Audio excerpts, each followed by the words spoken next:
Peak by Ronald Smith. A couple of stitches and the slammer. When I stepped out of the elevator into the lobby, I was shocked by the swarm of reporters with flashing cameras. How did they get here so quickly? He's just a kid. What's your name? He's bleeding. Why do you do it? Did you make it to the top? I didn't answer any of their questions. In fact, I barely looked at them.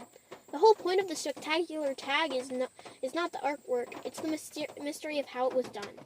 A subway rider goes to buy the same 17 abandoned freight cars parked on a sidetrack week after week, year after year. Then one morning, all 17 of them have been tagged top to bottom with beautiful graffiti, or a driver in bumper-to-bumper traffic drives under the same overpass 1,000 times, barely noticing it until the morning the entire span is painted day-glow orange and green. How did they do that? Scoffled. In one night? How many of them are there? Were the cops there? What's the point?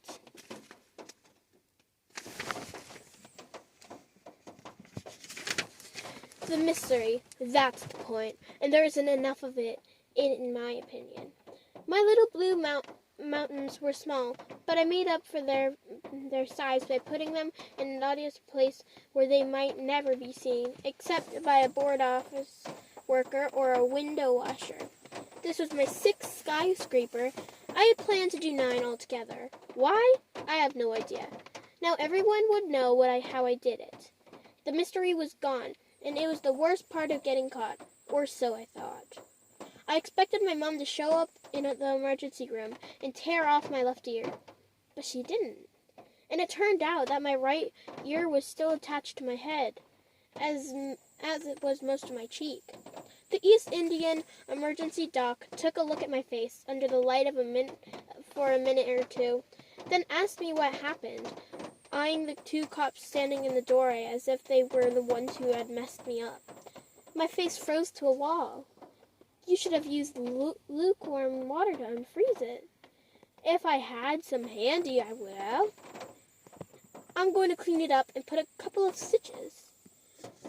I was out of there in less than an hour.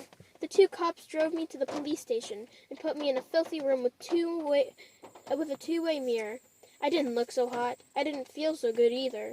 My head throbbed, my arms and legs ached, and I had 4 fingernails split all the way down the middle. It felt like someone had lit them on fire. The emergency doc hadn't even bothered to look at them. After what seemed like 2 days, the door opened, and a tired-looking detective in a rumpled suit came in carrying my backpack in a thick file. He dumped the contents of the pack on the table and went through every piece by piece. When he finished, he scooped up the stuff in the bag, then looked at me and shook his head. You messed up, Pete. Peak, I said. Like a mountain peak. Right. Weird names.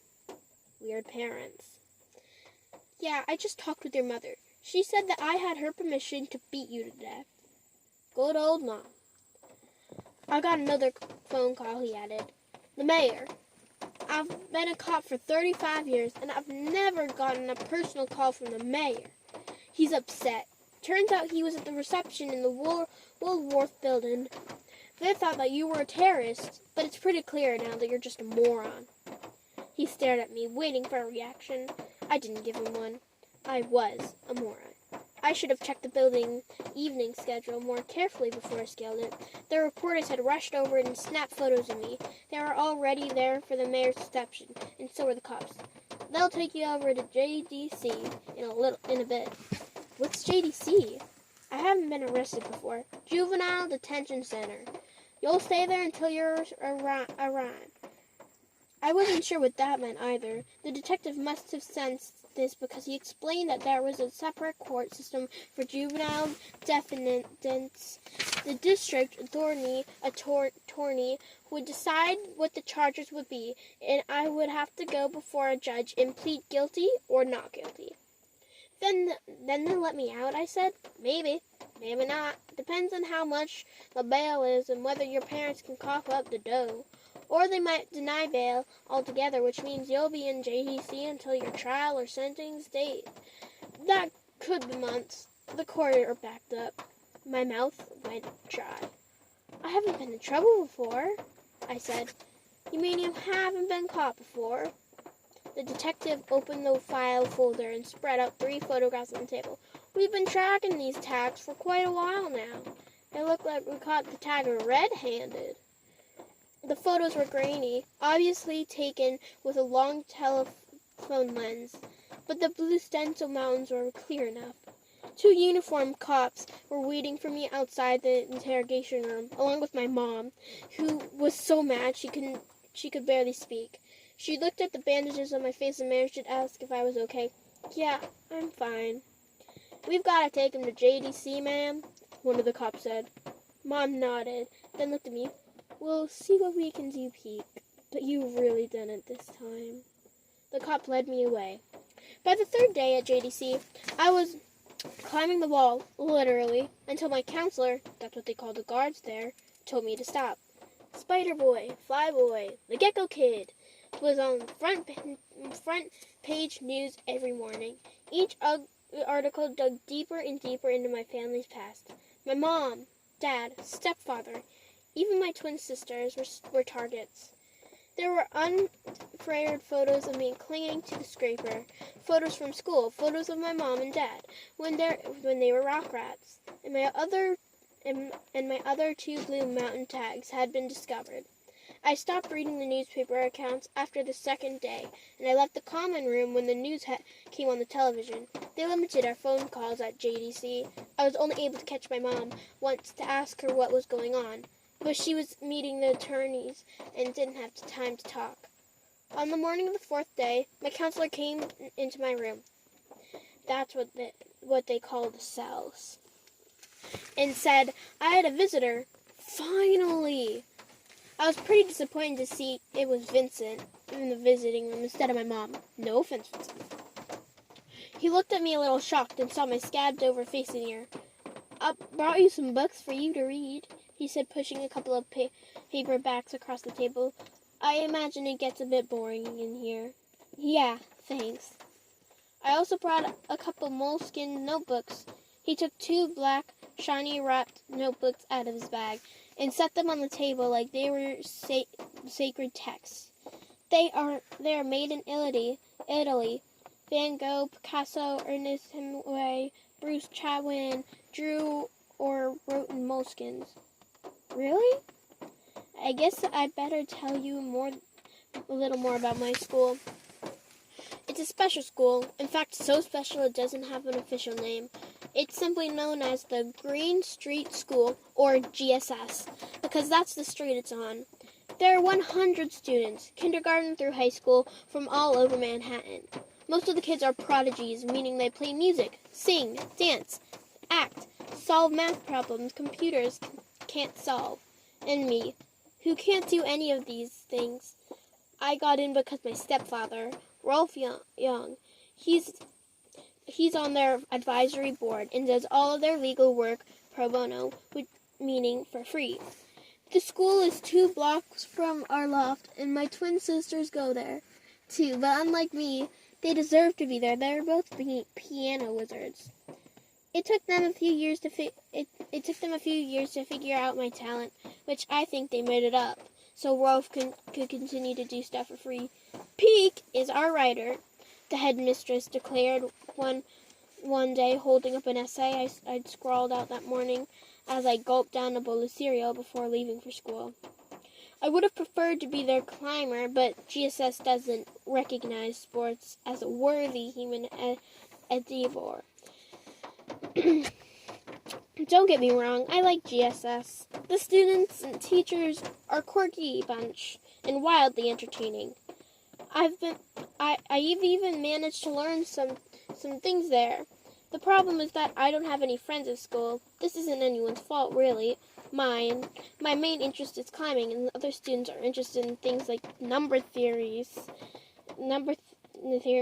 and kind of got to use on their violin or cello bows and painting techniques. Anyways, this is how I got hooked up with Vincent.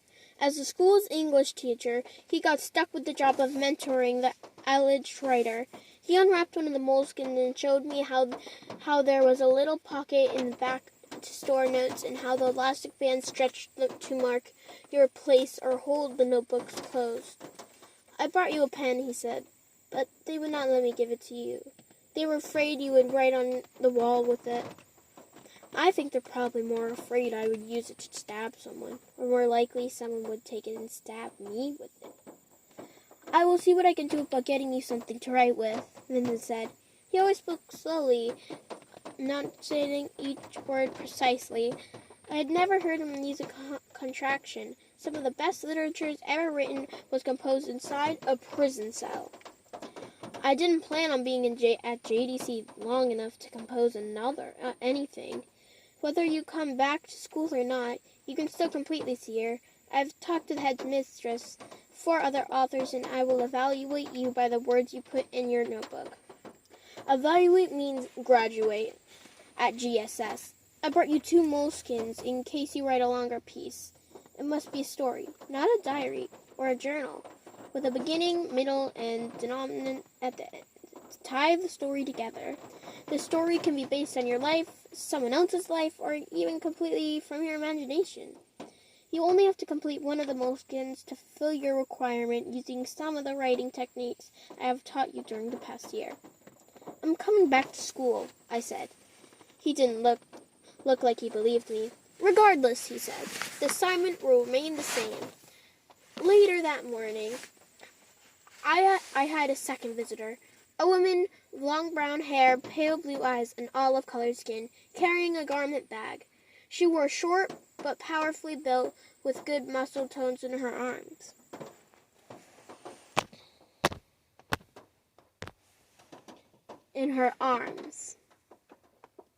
Aside from slightly stiffness in her back, which you'd have to know her to notice, the only flaws she had were her hands. They were scarred from years of climbing. Sorry I couldn't get out any sooner, Mom said, with the twins and the thornies, and it's okay, I interrupted. JDC was at least an hour and a half drive from our loft in Manhattan. In addition to everything else, Mom worked full-time at a bookstore she and her friend owned. Still, I would have liked to seen her before this. She walked over where I was sitting and looked at the scabs on my face. Ugly, she said. Thanks. She started pacing. How are the twins? They haven't stopped crying since you got busted. I winced. It was one thing to upset my mom, but I didn't like upsetting Patrick and Paula. 2 peas in a pod, as Mom and Ralph called them, or PP, as I call them, which always made them giggle. They were 6 years old and looked up to the third P, me, like I was a god. You've really done it this time, Peak. 6 skyscrapers. They're going to eat you up and spit you out. Ralph has cashed in every favor he has in the city, but I don't think any of it is going to work. He got your arrangement delayed and tried for a second delay. I had seen my mom agitated before, but I had never seen her like this. She was pacing the small holding cell like a caged leopard, hoping that the publicity will die down, but after last night, that's all down the tube. The district attorney who Rolf went to school with, and the judge nixed the idea. Wait, I said, what happened last night? She stopped pacing and glaring at me with her mouth open and her eyes wide. You didn't hear? I shook my head. A boy fell from the Flaretarian building. He's dead. I stared at her. What does that have to do with you? It's because of you, Peak. The boy had heard all your news articles pinned up in his bedroom. He had a can of blue spray paint in his backpack. He had never been climbing in his entire life, which is explained why he only made it up 75 feet. But the wall was enough to kill him, and enough to keep you in jail for the next 3 years. What? I was on my feet now. Unbelievable, she let out a harsh laugh. You're circling the drain, Peak, and you don't even know it. Circling the drain, a term from our past lives out west. I hadn't heard it in years. What do you mean 3 years? And 3 months, she said. That's when you'll be 18. I started pacing now. All I did was climb the Woolworth building. I didn't brag about it or post it on the internet. It was my little secret. My way of, well, I didn't know exactly why I had done it. I felt bad about the other boy, but it wasn't my fault. Did you tell Dad? I asked, meaning my real dad, not Rolf. This selected another harsh laugh. He's in Nepal. Of course I left him a message with a Sherpa who barely spoke a word of English. I'm not sure why I called him. Desperation, I guess. She took a breath. Look, I have to go. Rolf and I are meeting the attorneys. Attorney? I thought Rolf would be my attorney. 2 of them. Rolf can't represent you. He's your stepfather. Conflict of interest. Do you think... Her whole demeanor changed when she noticed how scared I was. She softened her pale blue eyes, filled with tears. I hope so, Peek, she said quietly, but I'm not optimistic. The city wants to make an example out of you. She turned away and wiped her eyes, then handed me with a garment bag. This is a suit. You'll have to wear it tomorrow. And I talked to them downstairs. A barber will come and cut your hair sometime this afternoon. I sat down heavily in a chair. Buck up, she said, and strained cheerfully. I don't think he'll butcher your hair too badly. You've got to look like you're... I'm not worried about my hair. I'm worried about those 3 years. I'm already going crazy in here. I can't... It all hit me once. The climb, the rest, the kid falling off the flagitarian. I broke down. My mom held me.